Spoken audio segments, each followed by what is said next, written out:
अस्सलाम वालेकुम, मैं हूं शाहजेब खानज़ादा। इंतखाबात से 1 महीने 5 दिन पहले पेशावर हाई कोर्ट से बड़ा फैसला सामने आ गया है। पेशावर हाई कोर्ट ने इलेक्शन कमीशन का 22 दिसंबर का फैसला बहाल कर दिया है, जिसके तहत तहरीक इंसाफ को बल्ले का इंतखाबी निशान फिलहाल जारी नहीं होगा।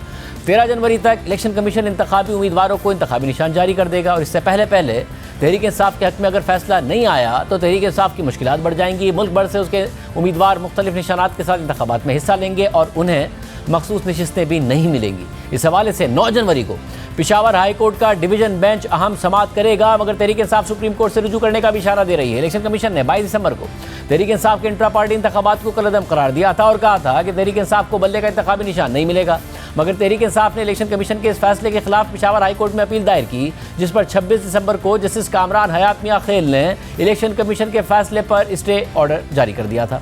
इसके बाद ये इम्कान पैदा हो गया कि तहरीक इंसाफ बल्ले के निशान पर इंतखाबात में हिस्सा लेगी, मगर फिर इलेक्शन कमीशन ने पेशावर हाई कोर्ट के 26 दिसंबर के फैसले को चैलेंज कर दिया और अदालत से दरख्वास्त की कि 9 जनवरी तक डिवीजन बेंच की दरख्वास्त पर समाअत तक सिंगल बेंच का स्टे ऑर्डर खत्म किया जाए। और फिर आज पेशावर हाई कोर्ट के जस्टिस एजाज खान ने इलेक्शन कमीशन की दरख्वास्त मंजूर कर ली और 26 दिसंबर का फैसला कलअदम करार दे दिया। पेशावर हाई कोर्ट के जस्टिस एजाज खान ने अपने फैसले में लिखा कि दोनों फरीकैन की जानिब से तफसीली दलाइल सुने गए।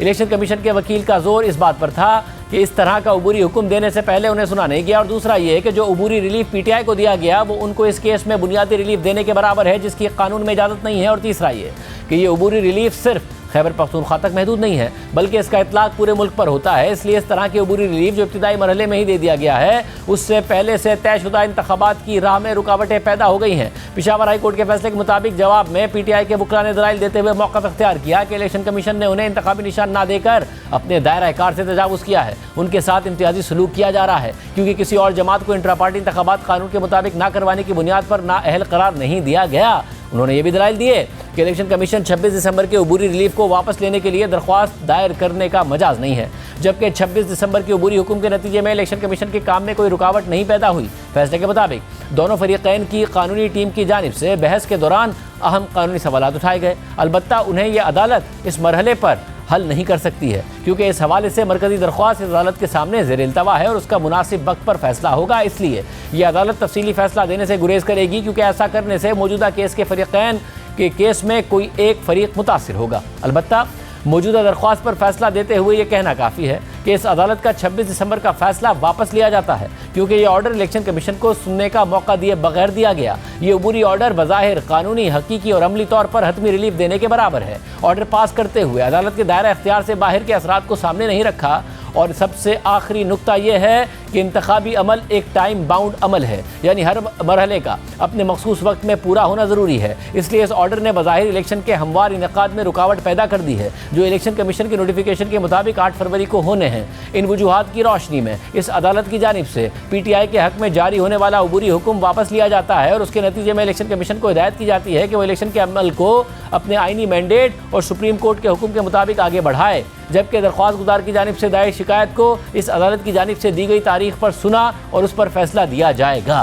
पेशावर हाई कोर्ट के फैसले पर रद्द-ए-अमल देते हुए चेयरमैन पीटीआई बैरिस्टर गौहर ने कहा कि हम सुप्रीम कोर्ट से रुजू करेंगे और हमें 90% से ज़्यादा यकीन है कि सुप्रीम कोर्ट हमें बल्ले का निशान वापस दिलाएगी। मैं समझता हूँ कि पीटीआई से बल्ला लेना, इस लेजिटिमेसी का बहुत बड़ा क्वेश्चन आएगा आपके इलेक्शन का, कि ये डिसीजन उजलत में दी गई है, लेकिन हम इंशाअल्लाह ताला इसके खिलाफ आज ही फैसला करेंगे। हम सुप्रीम कोर्ट ही जाएंगे इंशाअल्लाह ताला। तो सुप्रीम कोर्ट से दरख्वास्त है, इंशाअल्लाह कल ही हम आपके अदालत आएंगे। मेहरबानी फरमा ले और जल्दी से हमें भी सुन ले। बॉयकॉट की तरफ हम किसी सूरत नहीं जाएंगे। हम सुप्रीम कोर्ट से भी इस्तदा करेंगे कि ज़रूरी नहीं अगर आप खामखा इस बल्ले में कोई ख़ास बात है, आप हमें कोई और निशान देते हैं। मैं नहीं समझता सुप्रीम कोर्ट कभी भी इस बात को कंसिडर करेगी कि इलेक्शन से हमसे जो इलेक्शन का सिंबल है वो वापस लिया जाए। मैं इतना कभी आपको कह सकता हूँ कि मुझे अल्हम्दुलिल्लाह मोर देन 90% यकीन है सुप्रीम कोर्ट हमारा बल्ला रिस्टोर करवाएगी। इसके अलावा आज बानी तहरीक इंसाफ इमरान खान और फवाद चौधरी के खिलाफ तौहीन इलेक्शन कमीशन केस में फर्द जुर्माइद हो गई है। अडियाला जेल में होने वाली समाअत में इलेक्शन कमीशन ने इमरान खान और फवाद चौधरी को चार्जशीट पढ़कर सुनाई। नुमाइंदा जियो न्यूज़ शब्बीर डार के मुताबिक चार्जशीट में बताया गया कि इमरान खान और फवाद चौधरी ने 2022 में इलेक्शन कमीशन के खिलाफ मनसूबाबंदी से तज़दीक आमेज मुहिम का सिलसिला शुरू किया। मुल्जिमान ने एक नहीं मुतादिद बार इलेक्शन कमीशन और उसके सरबराह के खिलाफ मुतासिबाना और तज़दीक आमेज ज़बान इस्तेमाल की। चार्जशीट के मुताबिक मुल्जिमान ने 12 जुलाई 2022 को भक्कर में अवामी जलसे के दौरान इलेक्शन कमीशन के खिलाफ गैर पार्लिमानी ज़बान इस्तेमाल की। मुल्जिमान ने 18 जुलाई और 27 जुलाई को अवामी जलसों में इलेक्शन कमीशन और सरबराह पर मन घड़त इल्ज़ामात आयद किए। मुल्जिमान ने 4 अगस्त और 10 अगस्त 2022 को इलेक्शन कमीशन को स्कैंडलाइज किया। इमरान खान और फवाद चौधरी ने जलसों में आईनी इदारे को तज़दीक का निशाना बनाया। मुल्जिमान ने चीफ इलेक्शन कमिश्नर के खिलाफ गैर पार्लिमानी और नामुनासिब ज़बान का इस्तेमाल किया। मतलूबा शवाहिद, वीडियोज़ और दस्तावेज़ात के मुताबिक मुल्जिमान के खिलाफ ट्रायल शुरू किया जाए। मुल्जिमान ने इलेक्शन एक्ट के तहत इलेक्शन कमीशन ऑफ पाकिस्तान की तौहीन की। सुप्रीम कोर्ट की ऑब्जर्वेशन के तहत इलेक्शन कमीशन मुल्जिमान के खिलाफ कार्रवाई का मजाज है। इसके अलावा आज सुप्रीम कोर्ट में लेवल प्लेइंग फील्ड से मुताल्लिक तहरीक इंसाफ की तौहीन अदालत की दरख्वास्त पर समाअत हुई। इस केस में तहरीक इंसाफ के वकला सरदार लतीफ़ खोसा और शुएब शाहीन को सख्त सवालात का सामना करना पड़ा और अदालत ने अहम रिमार्क्स दिए। 21 दिसंबर को तहरीक इंसाफ ने इंतखाबात में लेवल प्लेइंग फील्ड से मुताल्लिक सुप्रीम कोर्ट से रुजू किया था, जिस पर अगले ही दिन 22 दिसंबर को कायम मकाम चीफ जस्टिस सरदार तारिक मसूद की सरबराही में 3 रुकनी बेंच ने समाअत की और इलेक्शन कमीशन को तहरीक इंसाफ के तहफ़्फ़ुज़ात सुनकर उन्हें दूर करने की हिदायत देकर दरख्वास्त निपटा दी थी। जिसके बाद तहरीक इंसाफ के वफ्द ने इलेक्शन कमीशन से मुलाकात की और फिर तहरीक इंसाफ ने सुप्रीम कोर्ट में तौहीन अदालत की दरख्वास्त दायर की और मौक़िफ़ इख्तियार किया कि इलेक्शन कमीशन ने सुप्रीम कोर्ट के हुक्म की खिलाफवर्जी की है। मगर आज बार बार अदालत की जानिब से सवालात पूछने के बावजूद भी तहरीक इंसाफ के वकला इलेक्शन कमीशन के खिलाफ तौहीन का मुद्दा साबित नहीं कर सके। अहम बात यह है कि कल भी एतजाज़ हसन की लापता अफराद से मुतालिक दरख्वास्त पर वकला की तैयारी नज़र नहीं आ रही थी और जब अदालत ने दरख्वास्त पर सवालात उठाए तो सोशल मीडिया पर चीफ जस्टिस काजी फाइसा के खिलाफ ही प्रोपेगेंडा शुरू कर दिया गया। इस हकीकत के बावजूद कि सुप्रीम कोर्ट ने लापता अफराद से मुतालिक दरख्वास्त मुस्तरद नहीं की थी और आज भी तहरीक इंसाफ अपनी तौहीन अदालत की दरख्वास्त में हक़ाइक़ पर मबनी गुफ्तगू ना कर सकी, ठोस शवाहिद ना पेश कर सकी और अदालत में एक वक्त में ऐसा लगा कि तहरीक इंसाफ अपनी ही दरख्वास्त के हवाले से तैयार नहीं थी। लेकिन इसके बावजूद सुप्रीम कोर्ट ने तहरीक इंसाफ को रिलीफ फराहम किया। सुप्रीम कोर्ट ने तौहीन अदालत की दरख्वास्त पर पहला सवाल ये उठाया कि तहरीक इंसाफ को लेवल प्लेइंग फील्ड फराहम करने के हवाले से अदालत ने फैसला इलेक्शन कमीशन के हवाले से दिया था और तहरीक इंसाफ ने तौहीन अदालत की दरख्वास्त में चीफ सेक्रेटरीज और IG पंजाब को फरीक बना दिया है। आपने इलेक्शन कमीशन को पैराग्राफ 3 में लिखा कि आपकी ये कॉन्स्टिट्यूशनल ऑब्लिगेशंस हैं to ensure free and fair and transparent election. Para 3 में तो देखे ना आर्टिकल 218 है, आपने उस पे लग गया और this is their responsibility to conduct the fair and transparent election and all authorities हैं, वो पैरा 4 में है। मुझे आपका कुछ समझ नहीं आ रहा case, what you want from us? Sir अगर आप चाहते हैं मैं आपको CD प्ले कर देता हूँ सारे पाकिस्तान में। अब आप प्लीज तकरीर ना करें, आप कानूनी बात कर लें। This is a constitutional court. मैं इसीलिए Everybody comes and makes a political statement here. Please tell us, you moved a contempt application against the Election Commission of Pakistan. The order had directed Election Commission of Pakistan to do something. yes Now you have moved a contempt application against IG and chief secretaries who have got nothing to do with the election commission. Election commission is a separate constitutional body. I hope I don't have to tell this to such senior counsel. You've not arrayed even the election commission of Pakistan as a respondent or the individuals. Contempt is committed by individuals. What has the IG police got to do with it? What has got a chief secretary got to do with it? You obtain an order against ECP, you file contempt application against somebody who has got nothing to do with the election. सिर्फ यही नहीं, जब आज तहरीक इंसाफ ने अदालत में कागजात नामजदगी मुस्तरद होने से मुतालिक अदाद शुमार बताया तो अदालत ने सवाल उठाया कि कितने कागजात नामजदगी मंजूर हुए हैं। इस हवाले से तहरीक इंसाफ के वकला के पास कोई अदाद शुमार नहीं थे और कागजात नामजदगी मुस्तरद होने के हवाले से तहरीक इंसाफ ने जो डेटा फराहम किया वो भी कहा कि सोशल मीडिया से हासिल करके दिया गया था, जिस पर अदालत ने अहम सवाल उठाए। अगर किसी का नॉमिनेशन पेपर रिजेक्ट हो गया है उसकी अपील फाइल कर दें। अब जरा ये भी सुन लीजिएगा, सैकड़ों petitions all over the country हुए, नकल भी नहीं दे रहे हैं। इसकी नकल नहीं दे रहे हैं वो जो रिजेक्ट किए नॉमिनेशन पे। आपके एक्सेप्ट कितने हुए हैं सर? एक्सेप्ट कितने हुए हैं? हाँ जी, एक्सेप्ट ये जो रिजेक्ट हुए हैं नहीं, रिजेक्ट नहीं, पहले एक्सेप्टेंस का बताइए ना, कितने पूरे पाकिस्तान में NA और प्रोविंशियल मिला के? तो टेबुलेशन मैंने जनाब को दी है, इसमें हमारे आपने एक्सेप्टेंस का नहीं बताया, रिजेक्शन का बताया है। 668 रिजेक्ट किए हैं और एक्सेप्टेंस का इसमें मैंने फिगर्स नहीं दिए। फिगर्स ना आप जब तक आप ये नहीं बताएंगे कि एक्सेप्टेंस भी हुई है और रिजेक्शन भी हुई है तो how we can understand that? ये मैंने जो CM1 of 2024 है और मैंने CD लगाई है जिसमें आप देखेंगे। ये जो आपने लिस्ट भी लगाई है ना सर, ये है टोटल 668 फॉर्म्स आपके रिजेक्ट हुए। जी रिजेक्ट। अब इसकी जो सोर्स आपके पास आप बता रहे हैं ना, data has been gathered through monitoring of various social media platform. Yes, sir. ये भी कंफर्म नहीं है आपको कि 668 आपके पार्टी के लोग हैं जिनके फॉर्म रिजेक्ट हो रहे हैं,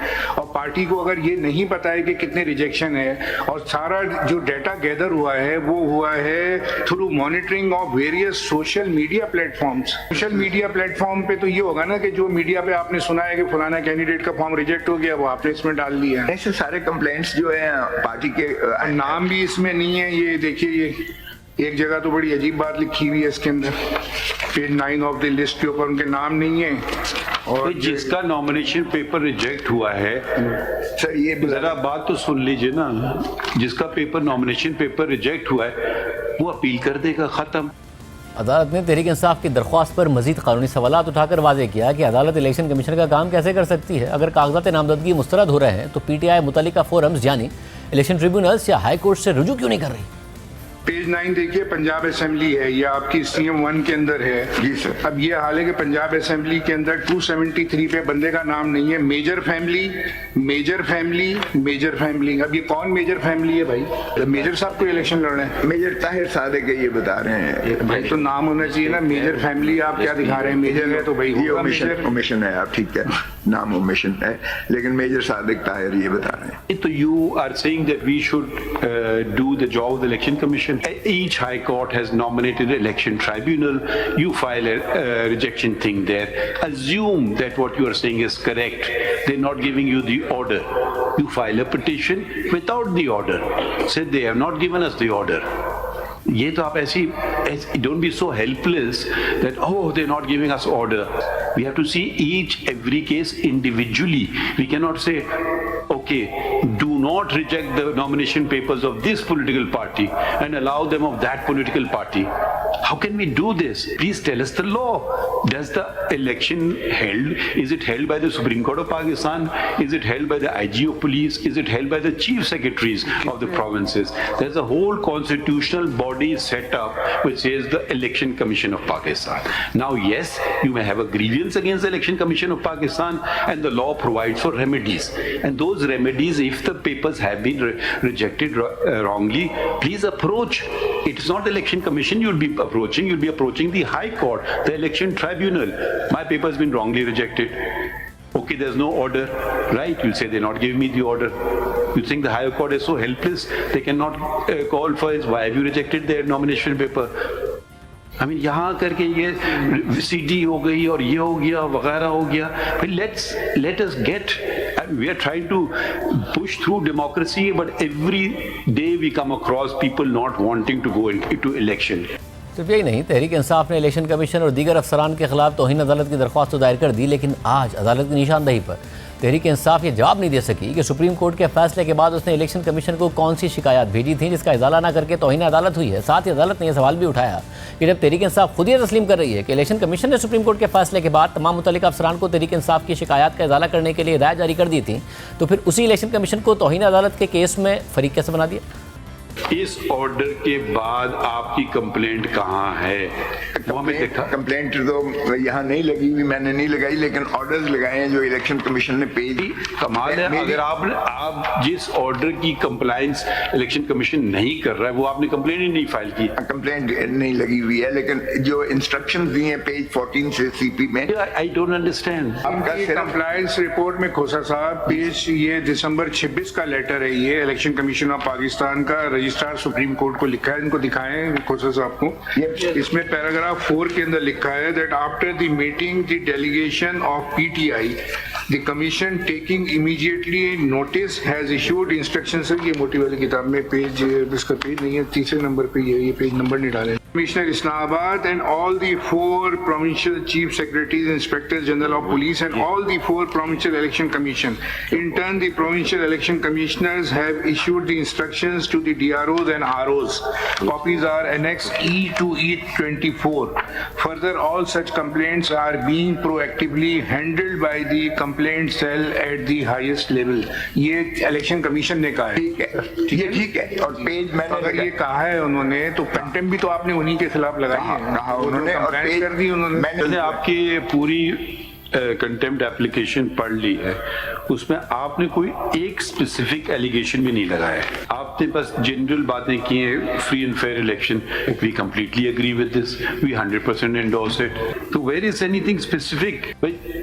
So what do you, we can, unless you want us to substitute ourselves as Election Commission of Pakistan, we should hold the elections ourselves, वो भी हमने करके देख लिया कि जो फिर क्या हुआ था उस इलेक्शन में, जो आपने जो एलिगेशंस लगाए थे, एंड फिर हम सुप्रीम कोर्ट ने कितना वक्त ज़ाया किया, और फिर वो मालूम हुआ कि कोई भी सब्सटैंशिएटेड एलिगेशन नहीं थे। 35 पंचर वाली जो बात इसी कोर्ट में हुई थी, उसमें भी उन्होंने बहुत सारी बेज़ाब्तियों का अनफॉल किया था, अगरचे और हर चीज मुस्तरद हुई, कोई कंपैरिजन नहीं है उसका और इसका, कोई कंपैरिजन नहीं। आज जो कुछ हो रहा है इस पाकिस्तान में, आप देख लें जरा, ये खुद चीफ अपना इलेक्शन कमिश्नर ने स्पेल आउट किया है 12 पे, जो मैंने अर्ज किया। इलेक्शन कमिश्नर हमने तो नहीं अपॉइंट किया है ना, आप ही ने अपॉइंट किया है। मैंने नहीं किया ना। नहीं तो आप जो बातें अब देखिए, कोई पाकिस्तान को जिम्मेदारी नहीं लेता है। लेवल प्लेइंग फील्ड दे दे, लेवल प्लेइंग फील्ड सारी दुनिया को नजर आ रहा है कि लेवल प्लेइंग फील्ड आप नहीं दे रहे हैं, इनको बताइए। बिल्कुल दे रहे हैं सर, एक मिनट, एक दे रहे हैं सर। सर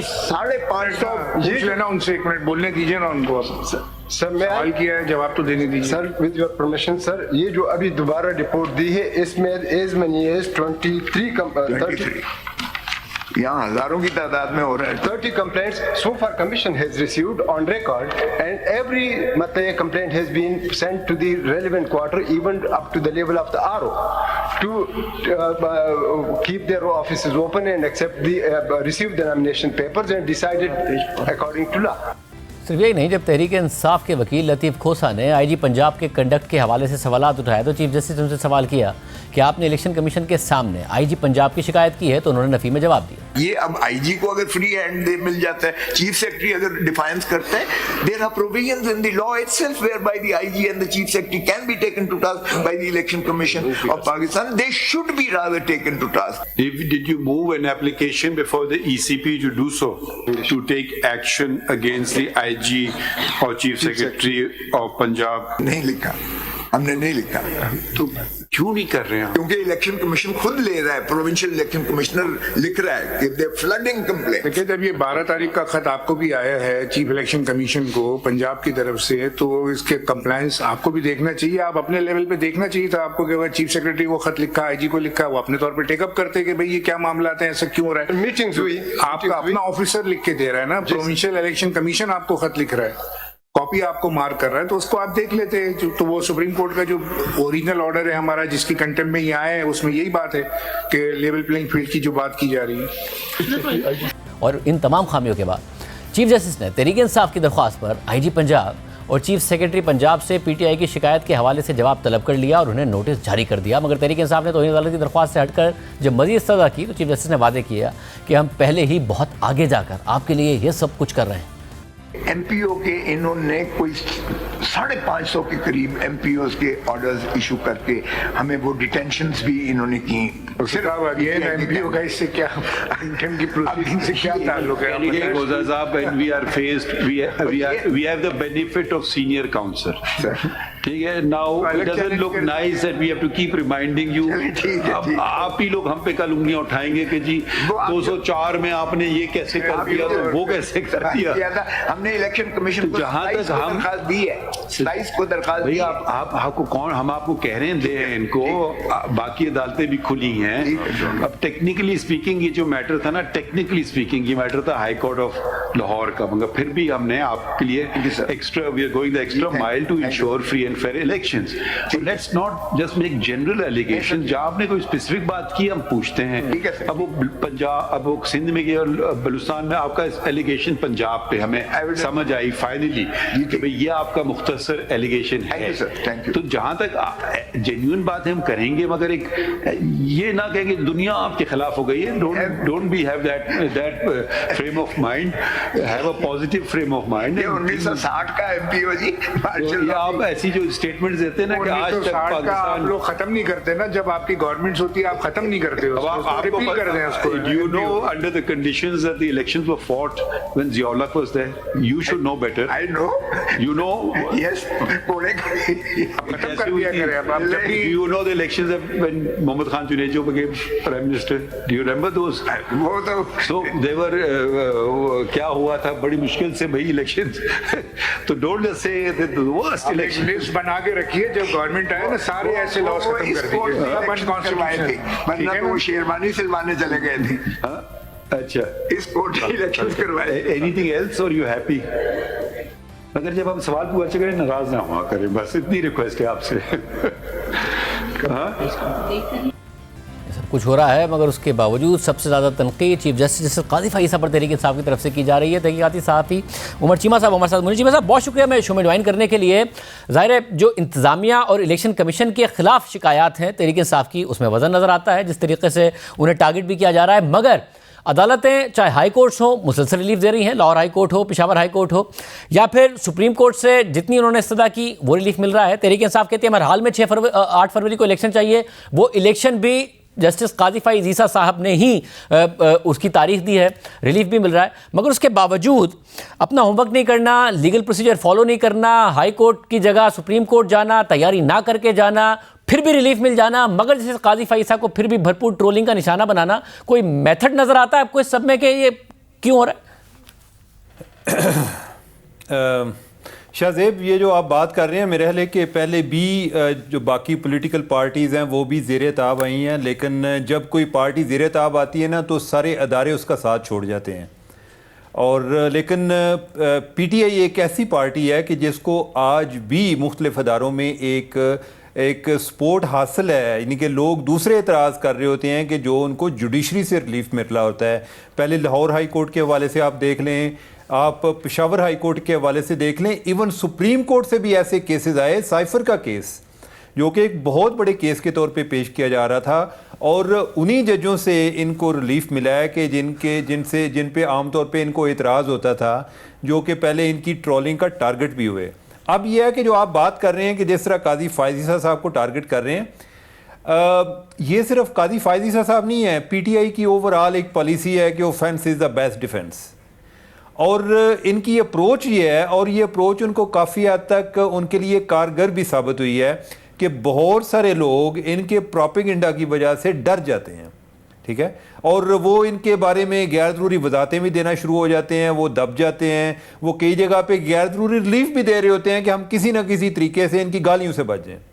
कुछ लोग हैं जो इस चीज़ पे ऑफेंड भी हो जाते हैं, वो कहते हैं कि ये कौन सा तरीका है, ये गुंडागर्दी है, अगर आप इस तरीके से ज़बरदस्ती हमसे कोई चीज़ हासिल करने की कोशिश करेंगे तो वो तो आपको नहीं मिलनी चाहिए इस तरह से। और उधर जो है ये रोना शुरू कर देते हैं और ये इन्होंने ये ट्रोलिंग जो है या जो प्रोपेगेंडा है इसको इन्होंने फ्री स्पीच का और जमहूरियत का नाम दिया हुआ है। अपने लिए इनके अलहदा म्यार हैं, बाकियों के लिए अलहदा म्यार हैं, ठीक है। हर जगह पे ये रूल ऑफ लॉ चाह रहे होते हैं, आप इनको कहें कि कोई अपनी बात ये मेरिट पर करके दिखाएं, उधर से भाग जाते हैं, बल्कि ऊपर से कोई इल्ज़ाम लगा देंगे जी कि तुम फलां के साथ मिले हुए हो, फलां के साथ मिले हुए हो, ठीक है। तो उनका एक बड़ा एक सिंपलिस्टिक सा आर्गूमेंट होता है। तो इनके साथ जो मेरिट पे बात करना है वो बाज़ औक़ात बड़ी मुश्किल हो जाती है। आप ये देखें ना, इनका एक हाल देखें कि वो मुतालबा क्या कर रहे हैं कि एक शफाफ इलेक्शन का, और उन पर एतराज़ क्या आ रहा है कि वो अपनी पार्टी में शफाफ इलेक्शन नहीं करा पा रहे, ठीक है। वो मुतालबा कर रहे हैं लेवल प्लेइंग फील्ड का, और उन पे इतराज़ क्या आ रहा है कि अपनी पार्टी में जो अपने कैंडिडेट्स हैं उनको आप लेवल प्लेइंग फील्ड नहीं दे रहे। इनका एक तरफ से इतराज़ ये आ रहा था कि हमारे जो लोग हैं उनसे कागजात नामजदगी छीने जा रहे हैं, तो इन्होंने अपनी पार्टी में जो लोगों ने इलेक्शन लड़ना था उनसे कागजात ही नहीं दिए, वो सारे लोग इन पे इतराज़ कर रहे हैं, ठीक है।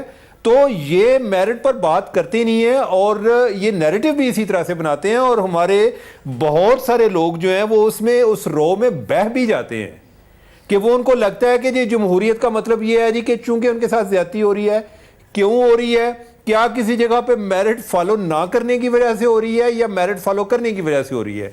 तो हम ओवरऑल इनकरेज ये करते हैं कि अगर कोई पार्टी पॉपुलर हो गई है तो उस पर जो है ना उसको वैसे ही आप जो है कानून से मुबर्रा करार दे दें, मुस्तस्ना करार दे दें कि इन पर कोई लॉ अप्लाई नहीं होता और वो जो जी चाहे करें। वैसा मगर इस सारे सिनेरियो में ज़ाहिर अगर कोई उम्मीद है के वक्त पर इलेक्शन हो जाएं, बावजूद इसके कि जो कुछ इंतज़ामिया कर रही है, बहुत सारे इलेक्शन कमीशन पे भी सवाल पैदा होता है, तो वो चीफ जस्टिस काजी फाइज़ ईसा हैं या उनकी अदालत है, उसके बावजूद उन्हें टारगेट किया जाना, जबकि ये बात इल्म में है सबके कि बहुत सारे हल्के हैं जो नहीं चाहते कि 8 फरवरी को इलेक्शन हो और चाहते हैं कि इलेक्शन डिले हो जाएं, उसके बावजूद अदालत ये मेक श्योर कर रही है कि इलेक्शन हो और तरीके से चाहती है कि इलेक्शन हो, तो ये इसकी क्या मंतक समझ में आ रही? शाहजेब, इनकी मंतक हर जगह पर एक है। आप तो कह रहे हैं ना कि काजी फाइज़ ईसा के हवाले से कि काजी फाइज़ ईसा चाह रहे हैं, मैं आपको इलेक्शन कमीशन के हवाले से बताऊं कि जब आपको याद होगा कि जब 20 नशिस्तों पर इलेक्शन हुए पंजाब में, जिसमें से 15 सीटें जो हैं वो इमरान खान ने जीती थी, इनकी अपनी कोर कमेटी की मीटिंग हुई, उसमें इन्होंने ये कहा, उन्होंने कहा जी कि ओवरऑल इलेक्शन जो हैं वो बड़े फेयर हुए हैं, लेकिन ये हमारी पब्लिक पोजीशन नहीं होनी चाहिए। जरा बददियानती का लेवल देखें कि आप जो है एक अदारे से ये भी आप कह रहे हैं कि यार इन्होंने इलेक्शन ठीक रहे हैं, लेकिन आप कह रहे हैं कि हमने इसको एतराफ़ नहीं करना। वजह क्या होती है? वजह ये होती है कि आपने बाद में और भी केसेस उधर पड़े हुए हैं, तो आपने उनको ब्लैकमेल करना है। आप जो है दूसरों को कह रहे होते हैं कि ब्लैकमेल कर रहे हैं, आप खुद इल्ज़ाम लगा के झूठ बोल के झूठ को आपने वेपनाइज किया हुआ है। एक और मैं आपको एग्जांपल देता हूं, रीसेंट एग्जांपल देता हूं। पिछले दिनों खान साहब ने यही जो बल्ले का निशान वापस हुआ है उससे पहले इन्होंने कोई उस टाइम भी कोई पैगाम भेजा जी कि जो है ना चीफ इलेक्शन कमिश्नर को कहें कि ये इन्होंने इस्तीफा नहीं देना। अब इनकी जरा प्लानिंग देखें, एक तरफ इल्जाम लगा रहे होते हैं, दूसरी तरफ तासर ये दे रहे होते हैं नहीं कि हम आपके साथ हैं। ठीक है, तो इनकी दोहरी पॉलिसी है। ये बाज चीजों पे दिली तौर पे तस्लीम करते हैं कि हमारे साथ जो है कोई बंदा जो है वो हमें कुछ ज्यादा फेवर नहीं दे रहा, लेकिन वो हमें कोई गैर जरूरी हमारे लिए प्रॉब्लम नहीं कर रहा, यानी कि अगर कोई हो रहा है तो हमारी अपनी हरकतों की वजह से भी हो रहा है। लेकिन ये पब्लिकली उन चीज़ों का इतराफ़ नहीं करते, क्योंकि एक दफ़ा इतराफ़ करने के बाद अगर कोई कल उनके खिलाफ फैसला आ जाए तो उन्होंने ये बात, लोग उनको पूछते हैं कि आप कल तो इनकी तारीफ कर रहे थे। ये पॉलिसी इनकी मीडिया के बारे में भी थी। मुझे याद है कि हमारी जब इनसे कभी बात होती थी कि ये इन्होंने कभी बाइकाट किया होता था, कभी कुछ होता था, तो उनको बताते थे कि आपके हक में भी इतनी खबरें छपी हैं, तो ये कहते थे कि आप जो हमारे हक में इसलिए छापते हैं ताकि आपके खिलाफ भी छापी जा सके।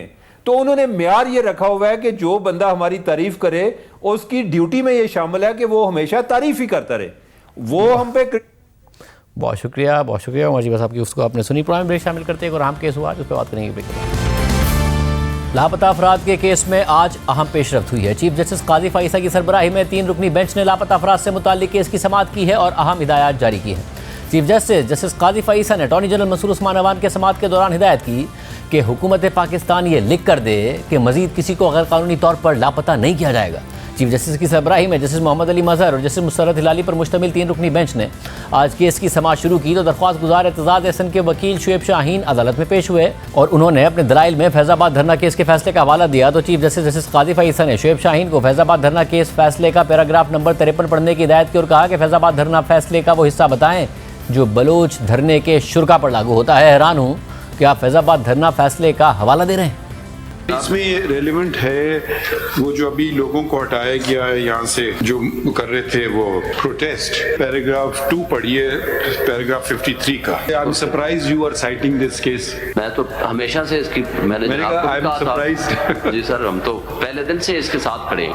अगर हर इदारा अपने with in the domain of constitution काम करता तो आज हमें ये दिन ना देखने पड़ते जो कुछ हम देख रहे हैं या जनाब के पास आ रहे हैं।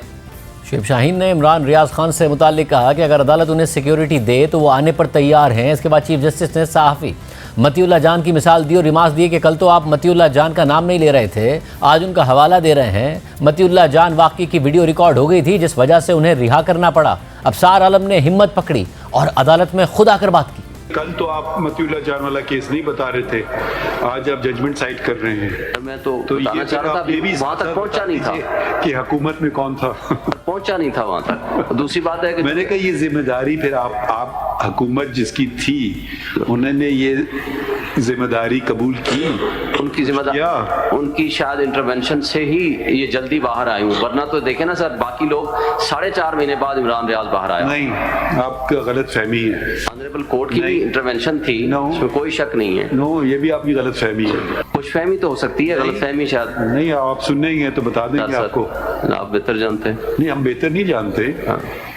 ये गलत फहमी या खुश फहमी या जो भी बात है, ये हो गई थी रिकॉर्ड, कैमरा लगा हुआ था। कैमरा लगा हुआ था जी, उसका रेफरेंस है जी, सीसीटीवी फुटेज। शायद कुछ और नतीजा ना निकलता। वो कहते हैं ना, अंग्रेजी में कहते हैं you caught with your hand in the cookie jar, तो आप वो फंस गए थे।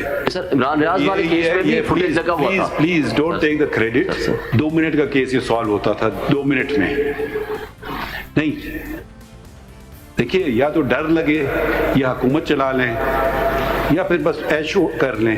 हर चीजें हमारे पे आप डाल देते हैं कोर्टों पे। ये केस 2 मिनट का सॉल्व करने का केस था। अच्छा, ओहो, तुमने उठा लिया, सबके सामने दुनिया ने देख लिया, नहीं बंदे को छोड़ दो। ये वजह थी, आपका कोई इंटरवेंशन नहीं था। बाद में बड़ी बड़ी लोग आके तकरीरें कर लेते हैं ना, जब जिनका वक्त होता है ना, उस वक्त करके दिखाएं। इमरान रियाज ने कल फोन किया, उसने कहा जी ऑनरेबल सुप्रीम कोर्ट मुझे अगर बुलाएगी, सिक्योरिटी देगी तो मैं हाजिर हूंगा, मैं सारे फैक्ट्स जनाब को पेश करूंगा। बहरहाल मैंने उनका पैगाम सिर्फ इस हद तक, उसका खुद फोन आया था तो मैंने वो जनाब को पहुंचा दिया। आपने ये प्लेटफॉर्म आप फिर पॉलिटिकली इस्तेमाल करना शुरू, ये सुन लीजिए। अफसर आलम साहब थे, वो मीडिया पे बात कर रहे थे, हमने कहा हमारे सामने आके बात करें। क्यों? ठीक है, वो आए, सामने बात की, बिल्कुल क्यों। हम क्या रेड कार्पेट पे छाएंगे किसी के लिए? अगर मुझे अदालत बुलाएगी, कमाल है, आप उनका नाम इस्तेमाल कर रहे हैं। हम तो उनको ना बुलाना चाहते हैं, ना उनका नाम इस्तेमाल करना चाह रहे हैं। हमारे पास क्या कोई फौज खड़ी है जो हम आपको प्रोटेक्शन देंगे? ऐसे कैसे बाहर जाते हैं? उनको अभी भी प्रोटेक्शन मिली हुई है क्या? जो उसका ज़ाहिर है उतनी प्रोटेक्शन नहीं होगी। फिर बाहर जाएगा, यहाँ तो आके स्टेटमेंट दे देगा।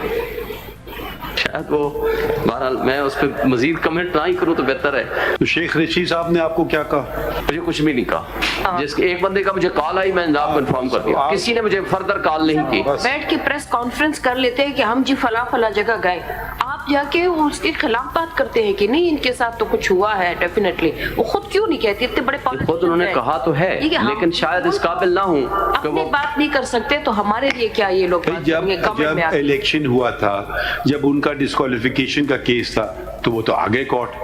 जब धरना केस था तो वो तो आ गए।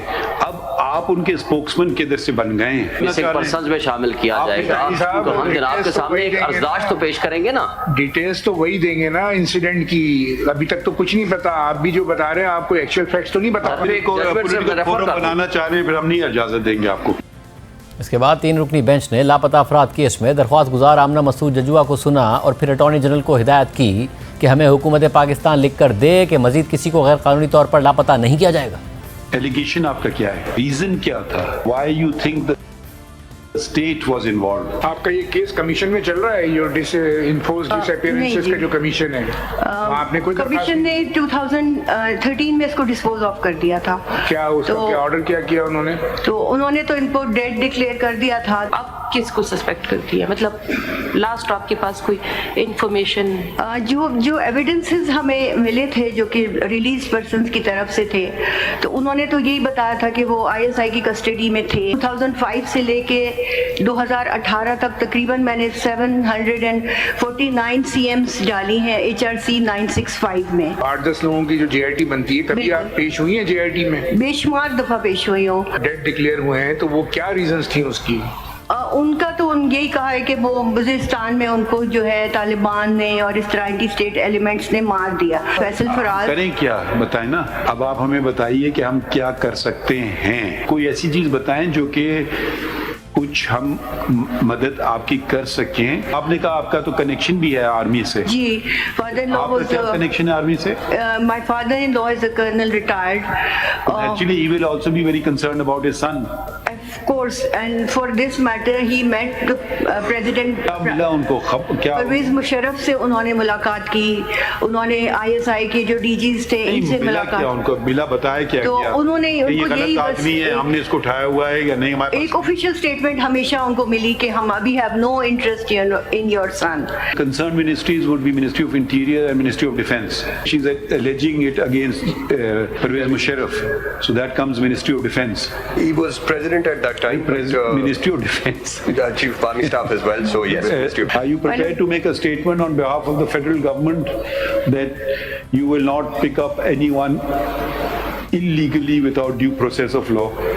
Absolutely, sir. We want it in writing. Should not be a section officer. No, it is. We want the highest level of people giving the statement. लापता अफराद कमीशन के काम और कारकर्दगी से मुतालिक चीफ जस्टिस ने पूछा कि लापता अफराद कमीशन के सरबराह कौन हैं और उनकी कितनी उम्र है और कमीशन के अराकीन तनख्वाह क्यों ले रहे हैं। कमीशन जो था मिसिंग पर्संस का, ये वजूद में है या नहीं है? है सर, है। कौन हेड कर रहा है? It is being headed by Justice Retired Javed Iqbal. How old is he now? Should be now what 77, 78. Voluntary है या इनको तनख्वाह मिलती है? सर हाँ तनख्वाह मिलती है सर, 4 हो गए जी बिल्कुल। Are they paid or is voluntary work? Sir पे होता है सर, पे करते हैं सर। अभी जो हाई कोर्ट के जजेस रिटायर हैं उनको हाई कोर्ट का पैकेज जो होता है वो मिलते हैं। अच्छा, तो वो तो उनको पेंशन मिलती है वैसे ही। पेंशन तो लेते हैं सर। नहीं तो जो सुप्रीम कोर्ट के रिटायर है उनको सुप्रीम कोर्ट की तनख्वाह है, जो हाई कोर्ट से रिटायर है उनको हाई कोर्ट की तनख्वाह है, यही है। उनको क्यों मिलती है तनख्वाह? के अलावा क्यों क्या जवाब? नहीं मतलब समझ नहीं आ रही बात। जी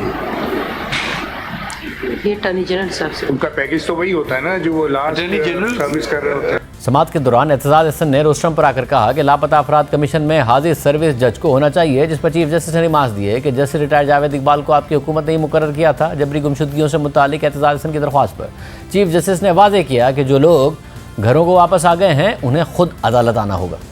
रिटायर्ड जज को माफ कीजिए कोई नहीं सीरियसली रहेगा। जस्टिस जावेद इकबाल साहब ने आपने अपॉइंट किया था उनको? जी सर, मैं क्या कहें आपको, तो आपकी हुकूमत ने, सॉरी आपने नहीं किया तो अब आपकी हुकूमत ने थोड़ी तो रिस्पॉन्सिबिलिटी ले। इत्तेजाज साहब और आपका भी यही होगा, वो वाले केसेस हम नहीं अटेंड करेंगे। मिसिंग स्लैश एनफोर्स्ड नहीं वो वाले केसेस जो है ना वो हम नहीं अटेंड करेंगे, आपको बता रहे हैं अभी से। हम मिसिंग पर्सन पे फोकस कर रहे हैं। We are exercising jurisdiction, habeas corpus jurisdiction. If a person comes home, habeas corpus finishes. Person comes home, who picked him up, what comes up, that person is at liberty to go and do whatever he wants to. But our job ends there, and we will certainly not hear you in respect of those who are not even before us. हम चाहते नहीं है ये सारा लिखें, अगर आप चाहते हैं हम लिख देंगे। In public interest, no. In public interest, 4 लोगों के नाम पब्लिक इंटरेस्ट में आ गए सर। 4 लोगों के नहीं है ये, 4 लोगों के आपने नाम लिखे। सुप्रीम कोर्ट ने आमना मसूद जंजुआ की दरख्वास्त पर वजारत दाखिला और वजारत दिफा से जवाब तलब करते हुए कहा कि आमना मसूद जंजुआ के केस को संजीदगी से लिया जाए, रजिस्ट्रार ऑफिस एतजाज हसन की दरख्वास्त को नंबर लगाए और वफाकी हुकूमत लापता अफराद की तफसीलात पर रिपोर्ट जमा कराए। इसके अलावा आज इस्लामाबाद हाई कोर्ट में बलूच मुजाहिरीन की इस्लामाबाद पुलिस के खिलाफ दरख्वास्त पर भी समाअत हुई। जस्टिस मोहसिन अख्तर कियानी ने केस की समाअत करने के बाद नेशनल प्रेस क्लब के बाहर धरना देने वाली बलूच फैमिलीज को हटाने से रोक दिया है और इंतजामिया को हुक्म दिया है कि बलूच मुजाहिरीन को हिरासत न किया जाए। डिप्टी कमिश्नर और एसएसपी ऑपरेशंस 5 जनवरी को ज़ाती हैसियत में इस्लामाबाद हाई कोर्ट पेश हों। प्रोग्राम में एक ब्रेक शामिल करते हैं। पाकिस्तान में तकरीबन हर शोबे में रिफॉर्म्स की ज़रूरत है और तालीम का शोबा इसमें सर फहरिस्त है। और तालीम के शोबे में एक अहम डेवलपमेंट हुई। पाकिस्तान में स्कूलों में सबसे बड़ा मसला टीचर्स की क्वालिटी का है, उनके मेरिट पर भर्ती होने का है। टीचिंग प्रोफेशन की वही इज्जत और अहमियत होने का है जो दीगर प्रोफेशंस की है। पाकिस्तान में आपको डॉक्टर, इंजीनियर, वकील, अकाउंटेंट या फाइनेंशियल एक्सपर्ट बनने के लिए जो मखसूस तालीम और ट्रेनिंग और स्किल दरकार होती है, मुतादिद अहम शोबों में तो लाइसेंस के मरहले से गुजरना होता है ताकि तस्दीक हो सके कि आप उस काम की सलाहियत रखते हैं या नहीं रखते। मगर टीचर बनने के लिए ऐसा नहीं है, इम्तिहान दें और टीचर बन जाए। मगर हुकूमत सिंध ने इस हवाले से पहला कदम उठाया था और गुज़िश्ता बरस मई में टीचर्स की भर्ती के लिए बीएड प्रोग्राम के साथ एक टीचिंग लाइसेंसिंग एग्ज़ाम पॉलिसी का ऐलान कर दिया था और अब 400 नई वैकेंसीज़ पर इम्तिहान होने जा रहा है। पहले 14 ग्रेड तक असातिज़ा की भर्ती सिर्फ ग्रेजुएशन की बुनियाद पर होती थी, मगर अब ये नई वैकेंसी सिर्फ उन ग्रेजुएट्स के लिए होंगी जिन्होंने बीएड प्रोग्राम में ग्रेजुएट करने के साथ साथ लाइसेंसिंग का इम्तिहान पास किया है। और आम बात यह है कि इस पूरे निज़ाम को बनाने में हुकूमत सिंध के साथ साथ प्राइवेट सेक्टर ने अहम किरदार अदा किया और Aga Khan institute for educational development authority, Sindh teachers educational development authority और दूरबीन ने इसमें बहुत अहम किरदार अदा किया है। यूनिवर्सिटीज़, स्कूल, मैनेजमेंट, टीचर्स, वालिदैन और स्टूडेंट्स के भी इनपुट से ये पॉलिसी लाई गई। इस पर बात करेंगे। हमारे साथ मौजूद हैं मारूफ समाजी कारकुन और ज़िंदगी ट्रस्ट के बानी सदाद रॉय साहब। सदाद साहब, बहुत शुक्रिया हमें शो में ज्वाइन करने के लिए। खुद सरकारी स्कूल से पढ़ा हूँ मैं, इसलिए इस अहमियत को समझता हूँ कि जो टीचर्स हैं उनकी क्वालिटी को कितना इम्प्रूव करने की ज़रूरत है। मगर उसमें सवाल ये है कि वो कैसे इम्प्रूव होगी। जो लाइसेंसिंग आप ये पूरी पॉलिसी लेकर आए हैं, इससे कैसे इम्प्रूव होगी, इसके फ़ायदे क्या हैं? देखिए, सबसे पहले तो लाइसेंस होता है किस लिए लोगों को समझना बहुत ज़रूरी है। बिकॉज जब पिछली दफ़ा सरदार अली शाह जी की मिनिस्ट्री के अंदर ये स्टार्ट हुआ, जब उन्होंने अनाउंस किया कि हम एक लाइसेंसिंग की पॉलिसी लाना चाह रहे हैं, तो अगले दिन अखबार में छप गया कि टीचर्स को गन का लाइसेंस दे रहे हैं शायद ये।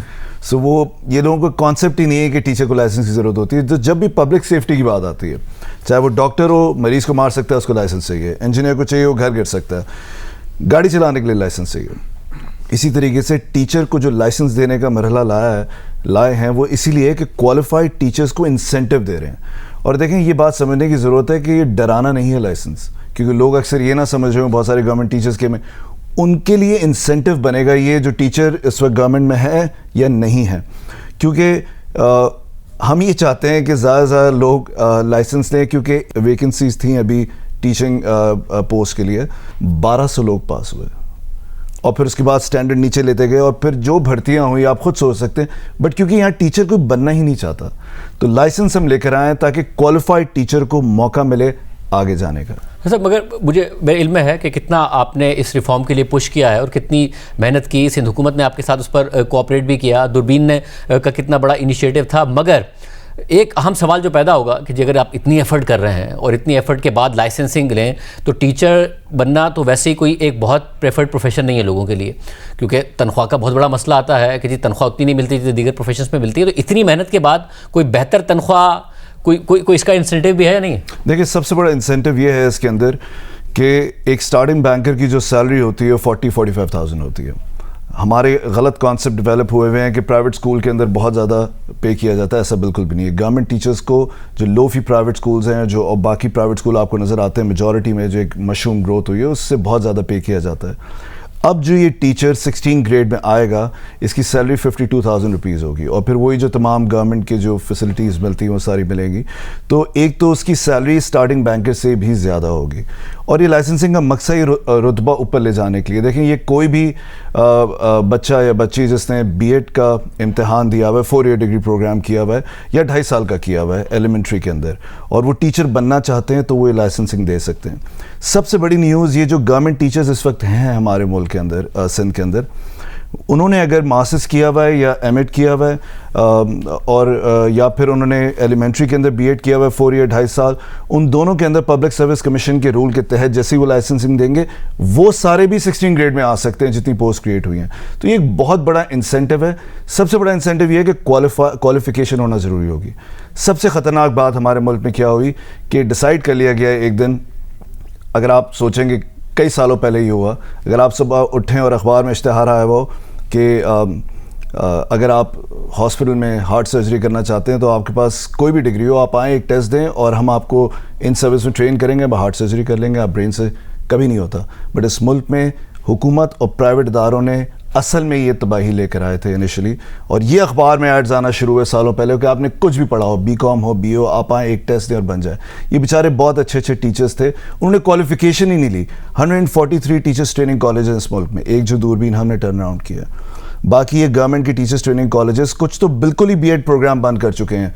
तो अब हम इन सब को चाहते हैं ये रिवाइव हो, ताकि ये जो बैचलर्स की डिग्री एजुकेशन के अंदर मास्टर्स की, ये डेवलप हो, ये हम इसको और लोगों को इंसेंटिव दे कि आके डिग्री लें और लाइसेंसिंग दे। तो आई थिंक ये एक बहुत बड़ा इम्पैक्ट क्रिएट करेगा, और ख़ासतौर पे प्राइवेट स्कूल के अंदर कुछ अरसे बाद, बिकॉज वहाँ पर भी माँ बाप पूछेंगे, फिर एक वक्त आएगा, हम अभी कोई कदगर नहीं लगा रहे लाइसेंस इंसेंटिव के लिए, बट माँ बाप एक दिन आके पूछेंगे कि भाई आपकी हमारे स्कूल में जब बच्चा पढ़ता है वहाँ पर टीचर के पास लाइसेंस है या नहीं है। जब ये सवाल पूछना शुरू होगा और गवर्नमेंट में ज़्यादा लाइसेंस होंगे तो प्राइवेट सेक्टर भी फिर कम्पीट कर आगे आएगा और लाइसेंसिंग लेगा। यानी आप ये कह रहे हैं कि एक तो गवर्नमेंट में भी बड़े स्केल पर हो जाएगा ये, कम वैकेंसीज पर नहीं, बल्कि मुस्तकबिल में ये ट्रांसलेट हो जाएगा। जो एग्जिस्टिंग टीचर्स हैं उनको मौका मिलेगा कि अगर वो लाइसेंसिंग लेकर आना चाहते हैं तो उनको प्रमोशन और सैलरी रेज का मौका मिलेगा, और प्राइवेट सेक्टर में भी हर कोई टीचर बन जाए ये नहीं होगा। आहिस्ता आहिस्ता कल्चर डेवलप होगा कि जी आप प्रॉपर लाइसेंस टीचर हैं। वो कहते हैं ना कि जो काम आपसे कोई नहीं करा सकता आपकी अम्मी नहीं करा सकती, अब्बू नहीं करा सकती, बीवी नहीं करा सकती, वो कंपटीशन करा देता है। तो कंपटीशन जो है वो प्राइवेट सेक्टर को बिल्कुल ही चेंज कर देगा। बहुत शुक्रिया सर, सबकी गुफ्तगू आपने सुनी। आज के प्रोग्राम में इतना ही, इजाज़त दीजिए, अल्लाह हाफ़िज़।